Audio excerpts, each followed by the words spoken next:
Hello buddies, welcome back to my channel. তো আগের দিন রাতের বেলা এত সুন্দর একটা বৃষ্টি হওয়ার পর তো আমার ঘুম ভেঙেছিল সকালবেলা 12টার সময়। দুপুরবেলা 12টার সময় উঠে আমি রুটি আর সয়াবিনের তরকারি দিয়ে ব্রাঞ্চটা কমপ্লিট করে নিয়েছিলাম। আর তারপরে আমার ভালো লাগছিল না বাড়ি বসে থাকতে, তো একটু ঘুরু ঘুরু করতে বেরিয়েছিলাম।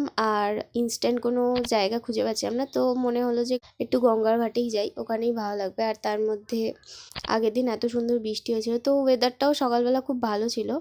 আর সত্যি বলতে আমি গিয়েও পৌঁছেছিলাম খুব সুন্দর একটা সময়, একদম সানসেট হচ্ছিল। অ্যান্ড দেন ওখান বাগবাজার গেছিলাম, ওখানে লালু ভুলুর ঘুগনি খেয়েছিলাম, যেটা একদমই ভালো ছিল। অ্যান্ড দেন ওখানে বসে থাকতে থাকতেই ক্রুজ শিপটাকে দেখেছিলাম, যেটা খুব সুন্দর ছিল। তারপর বাড়ি চলে আসি, আর বাড়ি এসে আমার খুব মোগলাই খেতে ইচ্ছা করছিল, তো আমি মোগলাই বানাই বসে বসে। এটাই ছিল আমার রাতের ডিনার। তো আজকের মতো এতটাই, টাটা।